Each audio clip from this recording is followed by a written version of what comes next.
ग्राम टेमगांव के भोलेनाथ मरकाम पिता घसुराम मरकाम उम्र 11 वर्ष की सांप काटने से मौत हो गई।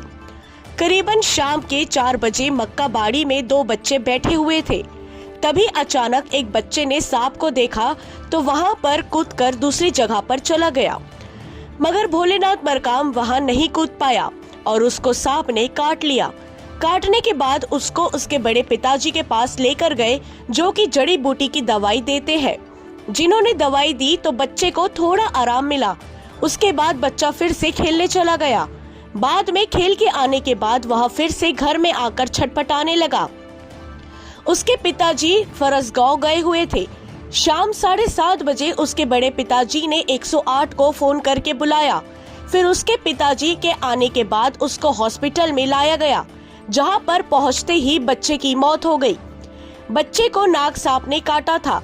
बच्चे को सांप ने 4 बजे काटा था और उसे 8 बजे हॉस्पिटल में लाया गया, जिसके कारण बच्चे की मृत्यु हो गई। यदि उसको तुरंत ही लाया जाता तो शायद आज बच्चा जिंदा होता। बीएमओ डॉक्टर दिवेश घरत ने बताया कि कल ग्राम टेमगांव से बच्चे को लाया गया था। बच्चे की पहले से मौत हो गई थी। बच्चे के परिजनों ने बताया कि उसको 4 बजे से सांप ने काटा था और वहीं गांव में वे लोग झाड़ फूक करवा रहे थे बच्चे का, और उन्होंने उसको लाने में यहाँ पर लेट कर दिया।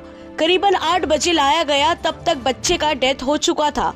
आज उसका पीएम करके डेड बॉडी को परिजनों को सौंप दिया गया। रिपोर्ट में आया है कि उसको नाग सांप ने काटा है। माखड़ी से रोशन सेन की रिपोर्ट। कल का बच्चा घटना हुआ, सबसे बाद जानकारी चाहिए। कल ग्राम टेमगांव से एक बच्चे को लाया था। यहाँ आने के बाद वह बच्चा मरा हुआ था। उसको परिजन बता रहे थे कि उसको 4 बजे से सांप ने काटा था, और उसके बाद उन्होंने उस बच्चे का झाड़ फूक करवा रहे थे गांव में ही, और उन्होंने यहाँ लाने में उसको लेट कर दिया। यहाँ लगभग 8 बजे करीब लाया, तब बच्चा का डेथ हो चुका था, और आज उसका पीएम करके डेड बॉडी परिजनों को सौंप दिया गया है। पीएम में क्या है?